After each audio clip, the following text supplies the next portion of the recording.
Hi. அன்னைக்கு வீட்ல snacks சாப்பிட்றதுக்கு எதுவும் இல்லன்னு சொல்லிட்டு, கீழ பப்பாளி தோப்பு வரைக்கும் போயிருந்தேங்க. சரி ஒரு பப்பாளி ஒண்ணு அறுத்துட்டு வந்து சாப்பிடலாங்கிறதுக்காக.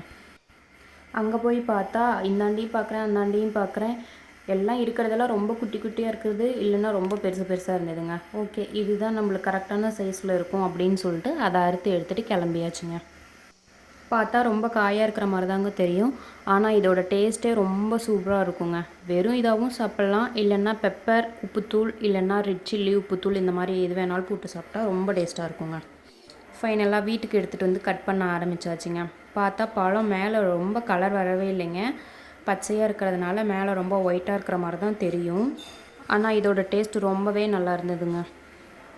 என் பையனுக்கு கொஞ்சம் கொழ கொழன்னு கொஞ்சம் பழுத்த பழமா குடுத்தா, அந்த அளவுக்கு விரும்பி சாப்பிட மாட்டாங்க. ஆனா, இந்த மாரி கொஞ்சம் கெட்டியா குடுத்தா நல்லாயிருக்கு அப்படின்னு சொல்லிட்டு நெறைய பப்பாளியே சாப்பிடுவாங்க.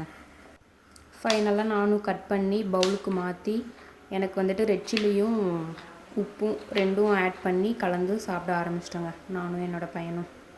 டேஸ்ட் உண்மையாலுமே ரொம்ப நல்லா இருந்ததுங்க. அந்த பப்பாளியோட லைட்டா ஒரு ஸ்வீட்டு, அப்புறம் உப்பு, அப்புறம் காரம். 2மே ரொம்ப சூப்பரா இருந்ததுங்க. அவனும் நானுமே ஒரு 1/2 பப்பாளிக்கு பக்கமா காலி பண்ணிட்டோங்க. ஓகே. இந்த மாரி சாப்பிட யாருக்கு பிடிக்குங்கிறது